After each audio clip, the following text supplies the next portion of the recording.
15 states are suing the Department of Health and Human Services over vaccines. This, of course, follows the CDC's decision to overhaul childhood vaccine guidelines last month. Welcome to the Morning Medical Update Weekly Recap with Medical Economics. My name is Austin Luttrell, and these are the top stories in medicine this week. A coalition of 15 Democratic-led states is made up of 14 attorneys general and Pennsylvania Governor Josh Shapiro have filed suit in federal court against HHS, Secretary Robert F. Kennedy Jr., and the CDC. In the suit, they're challenging January's change to the childhood vaccine schedule, which cut the number of universally recommended childhood vaccines from 17 down to 11 and moved the rest into higher risk or shared clinical decision-making categories. The states are arguing that the administration sidelined the CDC's Advisory Committee on Immunization Practices, or ACIP, and that the new guidance will confuse families, drive down vaccination rates, and fuel more outbreaks, citing things like the massive measles outbreak in South Carolina.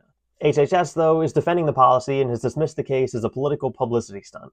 Last fall, we spoke to Dr. Paul Offit, a vaccine expert from the Children's Hospital of Philadelphia, about the effect of vaccine misinformation and the leadership of RFK Jr.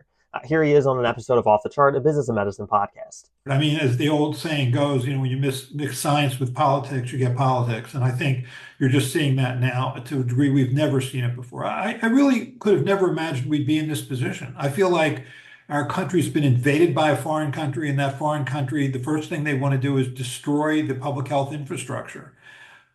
It's hard to watch. You have somebody like Robert F. Kennedy Jr., who for 20 years has been an anti-vaccine activist, science denialist, conspiracy theorist, shouting from the sidelines for 20 years about how awful vaccines are. Now he's in a policy-making position, and that's what he's doing. Next, President Trump's 2026 State of the Union was the longest ever, more than an hour and 40 minutes long, and he spent roughly 5 of those minutes talking about healthcare.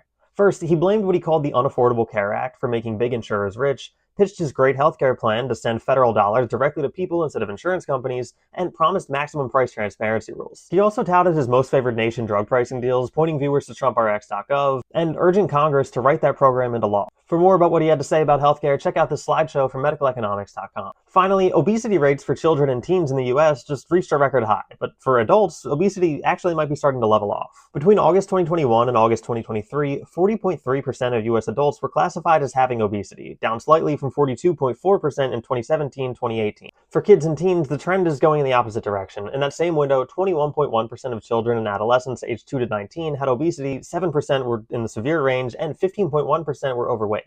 That's the highest youth obesity rate the CDC has ever recorded. Those figures line up with a separate JAMA study, which looked at 2024 EHR data and found that about 1 in 5 US adolescents is living with obesity.